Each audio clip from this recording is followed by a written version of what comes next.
Barnstable Economic Development Commission hopes to ease zoning in Hyannis to grow business. The Sandy Neck Board talks finances, and we find out more about the problems with synthetic marijuana with Police Chief Paul McDonald. These stories and more on this episode of Barnstable Today. It's Tuesday, July 14th, 2015. I'm Sarah Mann.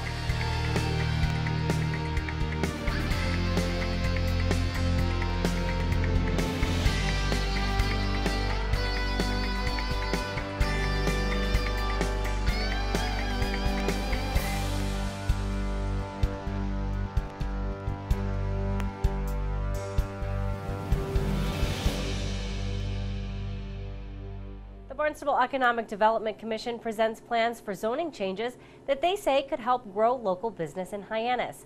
BEDC member Hank Farnham told the planning board this week that simple zoning changes could solve a problem for local property owners. And what's happened is that some of the property owners have had a difficult time with vacancies, and because of the restrictive zoning, they've not been able to find tenants to occupy their property. And so we thought that would be a good place to start and see if we could maybe get a way to revert back to, it was highway business before it became medical services, and at least add some of the provisions of the old highway business zoning that provided a much better occupancy situation for those properties. And Director of Growth Management Joanne Miller-Bundich says these issues have been discussed in the past. So what we did, we got as far as sort of looking at where the problem is, and I think Mr.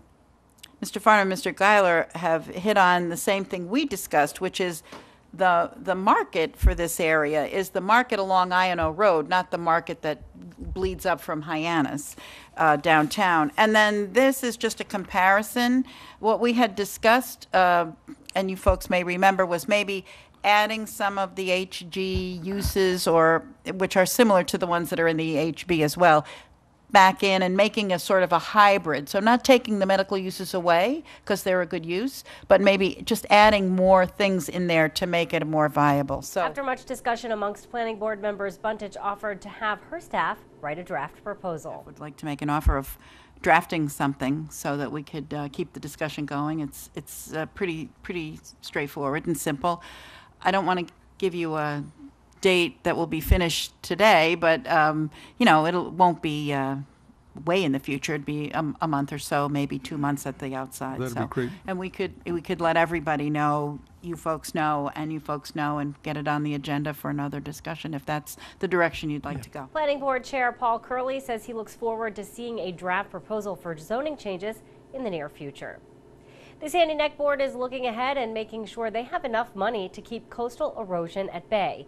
The board invited Finance Director Mark Milne to discuss the current budget and how to plan for future at its meeting this week. So going forward, we do have some money budgeted in the 2016 budget for a sacrificial sand program if needed, for $50,000. We used that number. That number was derived based on the last renourishment that we did out there, which is still holding in place from what I understand. Yeah. So, we used $50,000 for it. We added that to the operating budget. Just in any event that you need to access, that in order to refurbish the dunes once again. But if nothing happens, if we don't get any more of those northern storms or wash that away, we expect that full $50,000 to return to Sandy Neck surplus at the end of the fiscal year. It won't be used for something else. Okay. So we're really restricting that for that particular purpose. We used quite a bit of surplus last year to cover that program. Yes.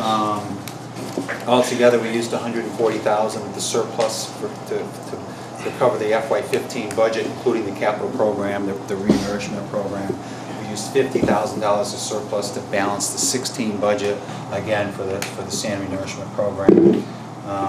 And we had a beginning surplus of $569,000. I'm estimating it to come in at about $485,000 when we get it recertified this year. So it's still a strong, healthy surplus balance, which will provide you some flexibility in the event that you need to access that for a sand renourishment program or something else. So at think all in all, the enterprise fund is in a pretty solid financial condition, considering the amount of surplus you had to access to deal with your beach renourishment program. As well as making sure funds are available to deal with coastal erosion, Sandy Neck Beach Park manager Nina Coleman is also pursuing grants to help pay for those projects.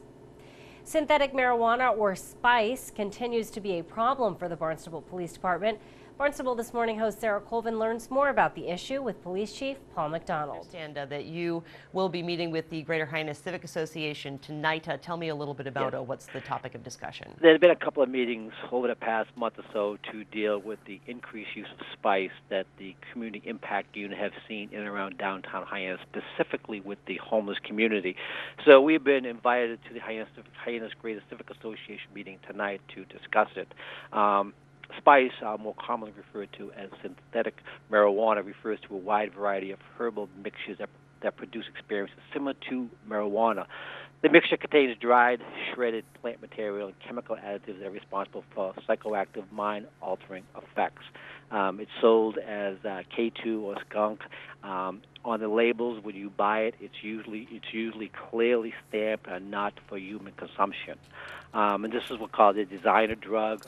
Most of the chemical additives into spice has been deemed illegal by DEA, but because it's a designer drug, they simply go back and they just alter it slightly, which makes it legal.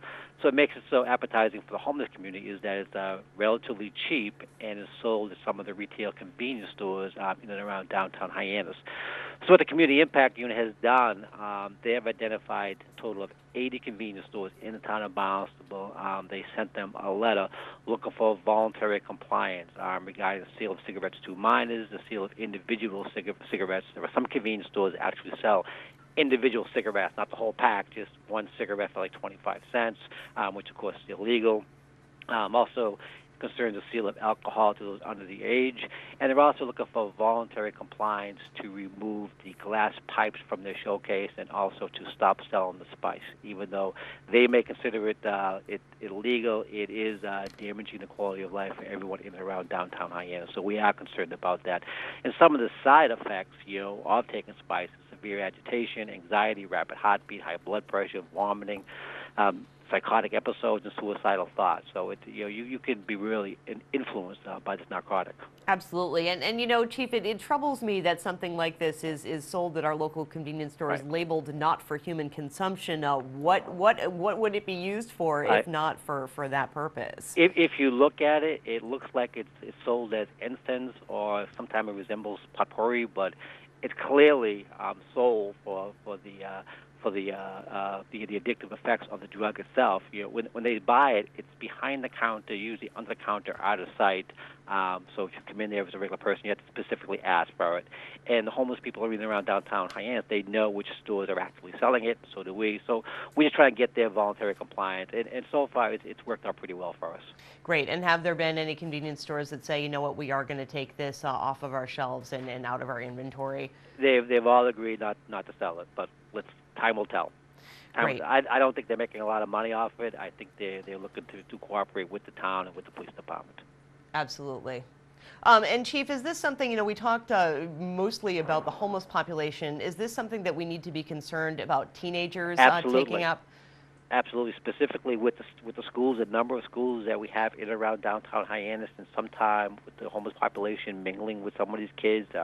We have had some issues with some of the juveniles that are in some of these schools also use spice. So yes, this is a huge issue. Indeed, and I would imagine that because it's like a potpourri product, it's not something that has an age restriction. So anyone of any age, if they know where to get it, they can get it. It's like selling glass pipes. We all know what the glass pipes are being used for. It's being used for narcotics, but they get around it because it says on the shelf for tobacco use only. And for the spice, it says not for human consumption, so that's how they're getting around. And again, the Greater Hyannis Civic Association will discuss synthetic marijuana at a meeting at 7 tonight at the Steamship Authority.